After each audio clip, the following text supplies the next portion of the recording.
షేర్లింగంపల్లి నియోజకవర్గంలో అరకపూడి గాంధీ గారు అసలు పార్టీ మారారా మారలేదా? స్పీకర్ అయితే మారలేదంటున్నారు.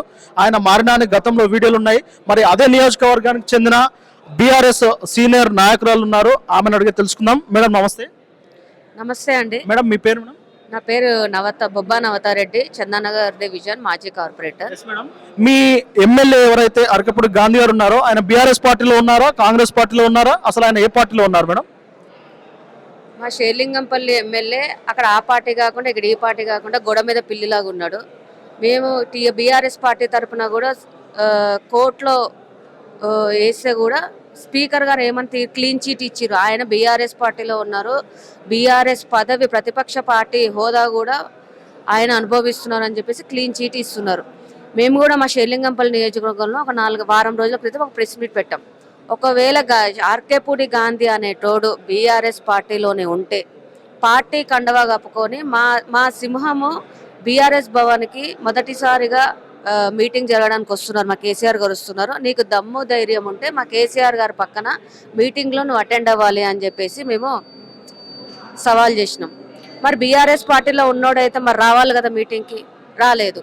వీళ్ళు పార్టీ పేరు చెప్పుకొని నేను దీంట్లో ఉన్నా అని చెప్పుకొని హోదా మాత్రం కాంగ్రెస్ పార్టీ వైపు తిరుగుతూ ఉన్నారు. రేపటి రోజున ఎలక్షన్స్ వస్తాయి, జెడ్పీటీసీ కావచ్చు, ఎంపీ, జిహెచ్ఎంసీ, వాళ్ళు ఏ పార్టీ కండవా వేసుకొని తిరుగుతారో ఆ రోజే తెలుసు. వాళ్ళు ఈ రోజు ప్రజల దగ్గరికి వెళ్ళి తిరగాలంటే కూడా మొహం లేదు.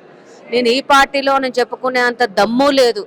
నేను ఈ పార్టీ తరఫున అభివృద్ధి కార్యక్రమాలు చేస్తున్నా అన్న ధైర్యము లేదు. కాబట్టి వాళ్ళు ఎటు తిరగలేక ఆ పార్టీకి ఈ పార్టీకి కాకుండా ఇంట్లో కూర్చొని ఆ షాప్లో రిబ్బన్ కటింగ్లు, కటింగ్ షాప్లో కటింగ్లు ఇవి చేసుకుంటూ కూర్చున్నారు తప్ప ప్రజలకు ఈ రోజు ఎమ్మెల్యే గాంధీ ఏది కూడా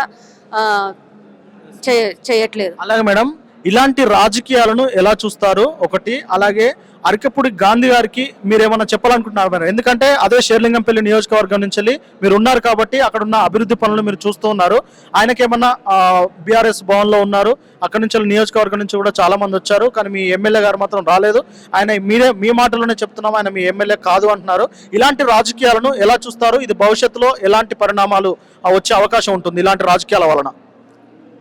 వీళ్ళు ఒక ఎమ్మెల్యేకి ఒక పార్టీ సింబల్ మీద గెలిచిన తర్వాత అసెంబ్లీలో భగవద్గీత మీద ప్రమాణం చేసి నేను ఈ పార్టీ మీద గెలిచిన, నేను ఎమ్మెల్యేగా ప్రమాణ స్వీకారం చేసిన, నేను ప్రజలకి సేవ చేసుకోవడానికి నాకు ఓట్లేసి గెలిపించిన ప్రజలకి వాళ్ళకి ఎల్లవెళ్ళ నేను అందుబాటులో ఉండి సేవ చేస్తాను అని చెప్పిన వాళ్ళు మన రాజ్యాంగాన్ని అవమానించుకుంటా పార్టీలు మారుకుంటా ప్రజలకు నువ్వు ఏ పార్టీలో ఉన్నావో సమాధానం చెప్పలేకుండా తిరిగితే ఇటువంటి చదువురాని దద్దమ్మలకి గెలిపించిన ప్రజలు ఈరోజు అన్యాయం అయిపోతున్నారు.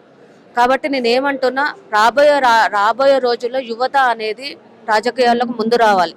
ఇటువంటి రాజకీయాలు అనేది పక్కన పెట్టేసి యువత వస్తే ఇట్లాంటివన్నీ కూడా కనుమరుగైపోయి ఒక మంచి పాలిటిక్స్ అనేది కూడా తెలంగాణ ఉంటుంది. అండ్ అలాగే మేము చెప్పేది కూడా మా షేర్లింగంపల్లిలో మాకు తెలంగాణ 2014లో వస్తుంది, తెలంగాణ వచ్చిందని మేము గర్వంగా చెప్పుకునే తెలంగాణలో మా షేర్లింగంపల్లికి ఇప్పటివరకు తెలంగాణ రాలే. ఏ రోజైతే ఈ గాంధీ కాంగ్రెస్ కండవా కప్పుకొని నీకు దేవుడు కండగా కప్పుకున్నా అని చెప్పేసి పక్క పార్టీలోకి వెళ్ళిపోయిండో ఆ రోజు మా షేర్లింగంపల్లి నియోజకవర్గ ప్రజలకు అసలైన తెలంగాణ వచ్చిందని చెప్పేసి మేము అందరం సంతోషంగా ఫీల్ అయ్యాం.